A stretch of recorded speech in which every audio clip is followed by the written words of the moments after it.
Hey everyone, this is Chris, and you're listening to One Cross Radio. And today we are joined by nobody. It's just me. And today's episode is, I'm going to actually try to keep it a shorter one, just because I'm not feeling the best. So, and this is also a topic that I can honestly just go on and go and go and go and go. And the thing is, I've got a couple episodes in me on this broader topic. As you can actually tell, just because last Wednesday we dropped one of two bonus videos having to do with Star Wars. I've been on a huge Star Wars kick recently. The excellent Clone Wars series has been knocking it out of the park. It has now formally ended for the third time, if you can believe it or not, which is just absolutely bonkers. That one show has had 3 series finales. But the whole 7th season was solid, but the last 4 episodes were above and beyond. But the thing is, not everybody has seen it, and while you can stream, and people can, I am going to try to wait on it. Also, I'm recording downstairs. My amazing wife Jill might be back down any minute, and she wants to watch it, so I need to make sure where I'm recording she can't hear what I'm saying. Because I do want to honor no spoilers with her. So instead, we're going to be talking about some of my other favorite Star Wars stuff. Now, aside from a quick asterisk, which I'll put up in a second, 99% of what we're talking about today is fan-made. Star Wars for a long time had a rich history of fan participation. The expanded universe lended itself to that. Lucas knew how much his fans loved this.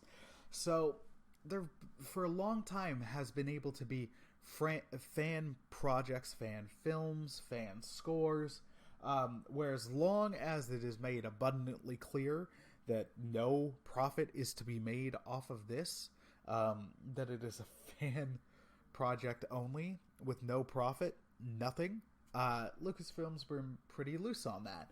I'm not sure if that is still the case now with the move to Disney. Disney, for all intents and purposes, is pretty tight about their IP, and that's fair. That's their prerogative.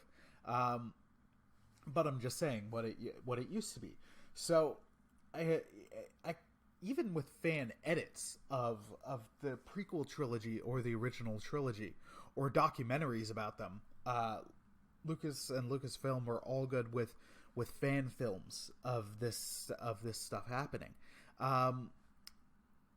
So yeah, most of this is that, actually. Most of the things I'm going to be talking about, at least in any type of depth, are fan films. The thing I wanted to shout out off the top is, after Clone Wars ended Monday, so yesterday, I'm still trying to get that Star Wars fix filled. I haven't yet started replaying Jedi Fallen Order, but that's coming. That's coming any day now. But I did revisit a former piece of continuity. Now, this isn't a fan thing.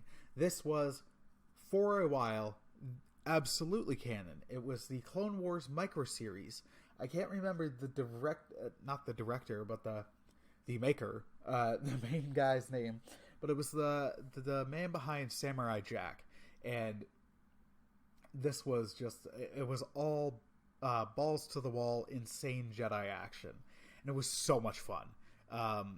The micro series, you'd get episodes that were maximum 2 minutes long each. So I think the first volume had something like 60 individual episodes. No, that can't be right, because it's an hour and like 5 or 10 or 15 minutes or something. But anyways, I really, really dug it. It's fascinating to go back to, because that one introduced things that the Clone Wars CG show, or now what you could call the Clone Wars proper, or you could just call Clone Wars and the former one, specifically the micro series, that introduced Asajj Ventress, that introduced some of the ARC Trooper stuff,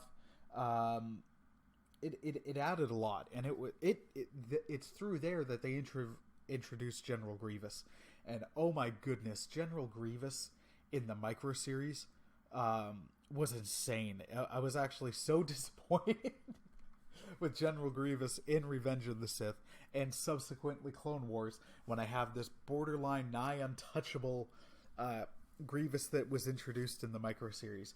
If you don't look up the micro series for all its goodness, but also absurd goodness, because trust homie, there is so much absurd goodness there. There's a Wolfman Jedi.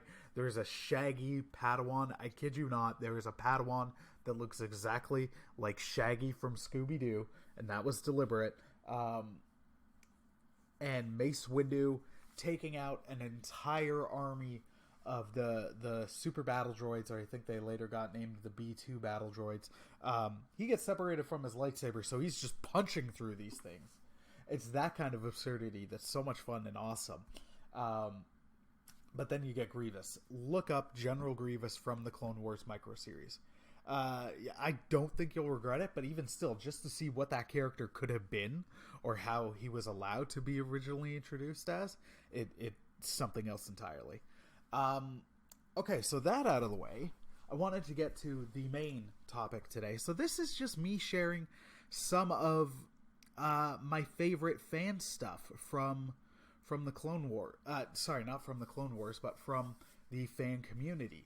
And the one I want to start with is one I watched while I was waiting for those episodes. So here's the thing, especially while this quarantine has been going on, I have realized I am not built for weekly episodes anymore. Like a new episode a week. I can't do that anymore. And the problem is I started 2 shows where I needed it. Where I needed the new content and I was waiting. Started The Last Dance, the Chicago Bulls documentary about their final season, and Clone Wars season 7. And the thing was with Clone Wars, as you can make a real distinction of episode 9 through episode 12. Don't get me wrong, the previous 8 episodes I still find good, but I didn't need it, you know? Like, I could watch the episode, and then, even though I'm like, yeah, I want to carry this story on, but you know what, I can leave it for tomorrow. When you get to 9, 9, 10, 11, 12, no, that wait was brutal. I am not built for it anymore. So I was like, I need something to fill the Star Wars fix. And I started revisiting Rebels, which I was never that big on. But after talking to our good friend, Pastor Hector Mirai from over at Faith and Fandom, and at that time he was the only one actively watching Clone Wars, so I was like, I need to talk to somebody about this. He was like, dude, just watch Rebels, just give it a shot. And I'm slowly getting back more into it. The animation still is my favorite, but there's a couple things, especially because I've been watching Clone Wars recently, where it's resonating, and some deep cut fan stuff where I'm like, you know what? This is winning me in. Anyways, I did want something else. So a couple of years ago, more than a couple of years ago, in the mid 2000s, 2 amazing games, 2 amazing Star Wars games were dropped. They were called Knights of the Old Republic. Now I know there's later the Old Republic, which is a MMORPG, so a massive blah blah blah blah blah, massive multiplayer online role-playing game. MMORPG. Yep, there we go. And those just don't really appeal to me too much. Which sucks, because I really loved what they were doing with Knights of the Old Republic and Knights of the Old Republic 2: The Sith Lords, which from henceforth, here on out, I'm just going to call KOTOR, because it's just much easier.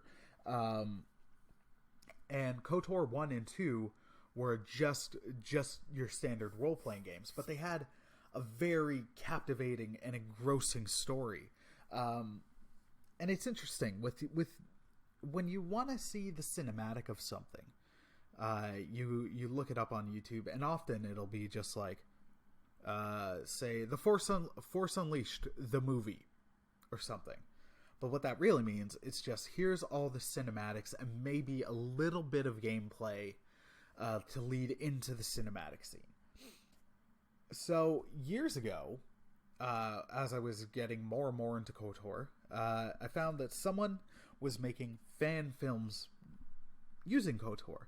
By that, I mean they were filming in the game. I don't know how they do it. I really don't. I wish I had that answer. And I'm sure it's been answered numerous times. But they filmed using the game itself. And the editing on it was really interesting because you can find that as well on YouTube, where it could be, I don't know, say Jedi Academy, the movie. But then it's like, here's all the button prompts. Here's all you've got your little guy highlighted, and all that. This didn't do that. You didn't see them choosing what move their guy would do. You didn't see dialogue prompts or anything like that. And that was really interesting to me. What they did, they really achieved making a film out of KOTOR. And in fact, they made it a trilogy. And it's fascinating to me to take something else entirely. Now, it's a video game. It's Star Wars. We know that these stories generally are cyclical. We know that they're 9 times out of 10, the Sith are coming in and wiping out the Jedi, and there's very few of them left, and there's all that jazz. Because, heck, it happened in the Old Republic. It happened in the main era of films. The Skywalker saga was chock full of it. And then also in the Legacy era, where it's like 130 years later, and guess what? A new Sith army's in, and the Jedi are almost destroyed. It's just how Star Wars stories work for the most part. Anyways, what I've really appreciated about this, though, is I love the video game. But it's interesting when you're playing something like that, because so many times people are like, I want a movie based on this. Now, I do too. But the thing is, so much when you're doing a video game, you love a lot of it. And you want all of it to make it on the screen. But it's not going to. It's like when you're reading a favorite book of yours, and you're like, oh my gosh, this would be an amazing movie. A lot of it needs to get cut. It's why so many book fans are very rarely satisfied with the film translations. Now, for example, to me, Lord of the Rings, the films are perfection. They are perfect. The books, less so. The Tolkien fans are going to come at me for that, but hear me out. Like, there's stuff in the books that I find really, really dry. There's characters where I'm just like, I get why you're here, but you're not doing anything for me. And when you're looking at it like that, from an unbiased thing, and also you're translating it to a different medium, where you've got your imagination, you've got however long it takes you to read. Some people are speed readers. I am not. And then you've generally got to condense it down to 90 minutes to 2.5 hours. Maybe 3.5 if you push it. But most of the time it's 90 minutes to 2.5 hours tops. So stuff has to get cut. And with Lord of the Rings, because I've read the books and then I've loved the movies, I see why they cut and changed what they cut and changed.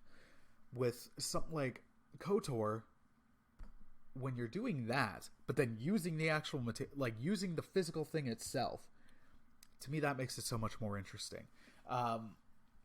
You're taking the game, you're using it for this thing now, using the vocal performances within the game. You're now adding your own acting on top of it.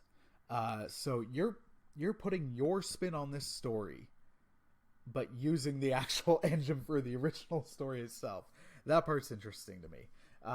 The guy voicing Logan Starr, because Logan Starr is the main character in this film, is what it is. I don't think he's a trained actor, but he does a good job. And again, you're like, this isn't a high budget thing.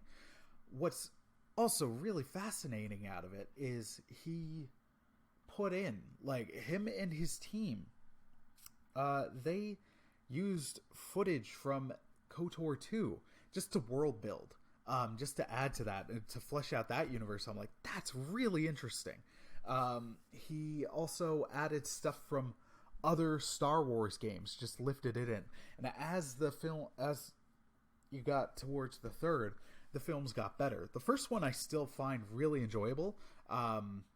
It's called A Familiar Path. The special edition is on YouTube as well, and I'd say go for that one, because unlike the original trilogy special editions, these are better. They're better.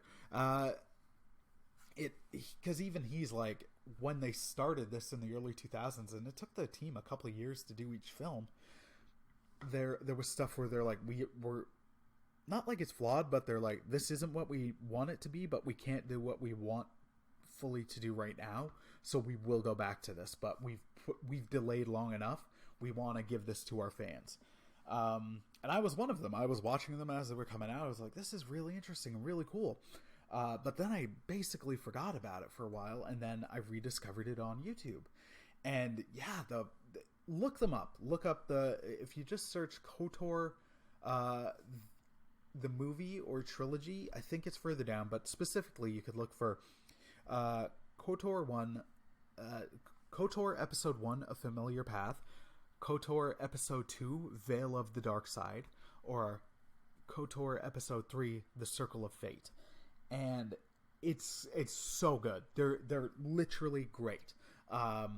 Episodes 1 and 3 have special editions. The team and the maker, Cadence Century, have said for 2's special edition,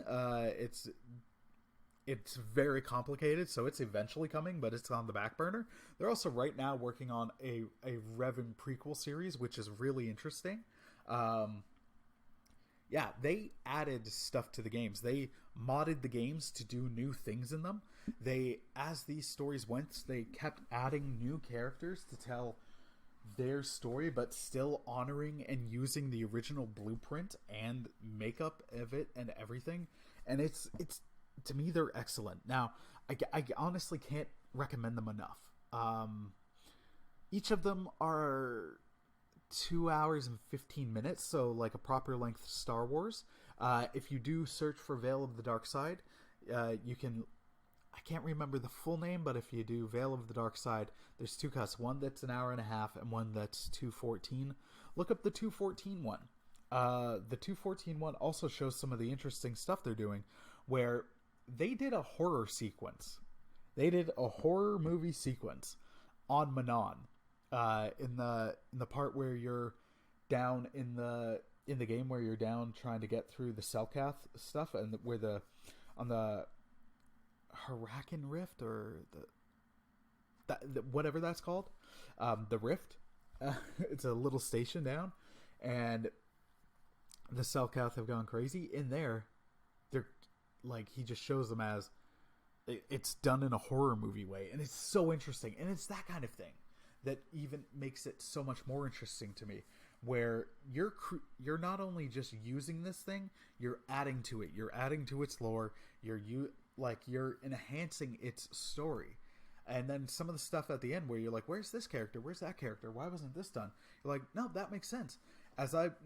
For me, it's fun as I play these games, because I'll wonder at times, like, I wonder what would get cut if they were going to make this a movie. Because so much of it is side quests, and as much as you love it, you're like, you can't do in everything. And as I'm watching through, I'm like, I get entirely why they cut this. Get entirely why that wasn't added. And I just enjoyed it so thoroughly. So that's one that's a fan thing that I can't recommend enough. There is another KOTOR series on there.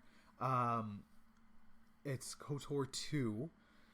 I can't remember the name of the Darth. It might be Darth Yancey, the YouTube channel, something along those lines. Its films are Rise of the Sith Lords, Hunger for the Force, and then Knights of Darkness Part 1 and Part 2. I haven't seen those yet. I've seen the first one, and I did dig it. It's similar. It's very similar, and I think the creator of that one was also involved in the other three, to the point that in a great sequence in the special edition of Circle of Fate, Mitra Surik, if I'm not butchering her name terribly, she's the character of the Exile that you get to play in KOTOR 2. You find out later what her name is.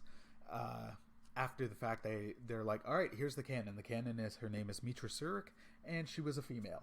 But they added her in a great scene that I'm going to try not to spoil in Circle of Fate. But then they also got the voice actress who voiced her from the second and third and fourth films of the KOTOR 2 trilogy. Original in the first one, and that was the part that was rough for me to get around a bit. The guy couldn't get somebody to voice the character, so it was a Microsoft voice. So at times it's very robotic, where in the next subsequent stuff it's an actual person. And even the fan comments have been like, hey, the first one's still good, but it makes a huge difference having an actual voice behind it, an actual person, instead of just a computer program doing the voice. So I'm looking forward to seeing those. I dug the first one, but as much as I dig it and I'm looking forward to the more, it's not hooking me the same way that the first three did. That's not to its detriment, but just recognizing that I am gonna watch the what's it called? I got it right here in front of me. Just don't open it. Hunger for the Force soon. The KOTOR series is so interesting, and it's Star Wars going forward has said we're going back a couple hundred or 1,000 years to the High Republic. So I'm now very curious to see what elements from the former EU and the former canon, which KOTOR and KOTOR 2 and the Old Republic, but I'm just not going to call that Tor, that was in. I'm wondering what they're going to adapt and use. So yeah, no, I cannot recommend it enough. Look up, especially the first three, the KOTOR trilogy on YouTube. It is an excellent fan project, and go in with that in mind. It's not a low budget fan film, but also no, it's not going to have a huge budget. It's not going to be any known names or anything like that. And I think once you get on board with the voice of Logan Starr, you're going to have no problem getting on board with it. Because also you're watching stuff with games where at times the mouth of certain characters don't move, the inserted characters, it doesn't match up, but that is what that is. There's going to be some technical issues, but it's great. It is fantastic. All right, so my throat is starting to hurt, so I'm going to wrap this up. The other couple quick things I wanted to shout out are... Sorry, give me a second to sip some tea. All three of these you can find on YouTube as well. The first one I cannot recommend enough as well, and I'm going to say that about everything on here. Do yourselves a favor. Look this up on YouTube. Star Wars SC-38 Reimagined. What somebody did was after Rogue One, and we got that incredible Darth Vader hallway scene. Sorry. Someone remade a scene out of Star Wars. The Kenobi and Vader battle now isn't what it was. Because I get... Everybody understands why it is in A New Hope the way it is. It's an old man and a machine shot in 1977 before they added a lot of the choreography and intensity to lightsaber fights that we'd even start getting more of in the original trilogy with the Luke and Vader duels. But it, especially after Rogue One and some of the stuff they've even had, the characters like old Obi-Wan popping up on Rebels, you're just kind of like, man, that part hasn't aged well. This being a fan recreation with CG, it's on point. The CG works outstanding. The faces because they're using the original face reactions and everything on these models, and this new fight sequence works. It's just fantastic. I'm begging for someone to put that in a final edition of the original trilogy. Disney, you can give us McClunky, but you can't give us this? Come on. All right, so the other two, one is just a short trailer, but it was done in the style of, I believe it's like 70s or 80s Japanese anime movies or animated films. If you look on YouTube, Star Wars A New Hope Animation trailer, you will not regret it. And the thing is, give me this. Person who made this wonderful video, give me this, please. Disney, find this person, let them make an entire film of this. I'd love all of A New Hope like that. Empire Strikes Back like that. Return of the Jedi. Heck, let them do all the films. And I'm in. But especially the original trilogy. The original trilogy is the one that I can go back the most to. And if you give it to me in any form, I will take it, basically. So it's only a couple minutes, but it's a couple great minutes. It's just one of those things where it shows how the original trilogy especially can translate to other mediums, other visual entertainments, and still hold what it is. And I would so badly want that. More trailers, but also the entire films, especially the original trilogy. And the final one I want to talk about is it's called TIE Fighter Remastered, and it's another fan thing. It's a Star Wars anime short film. Again, you can find this on YouTube.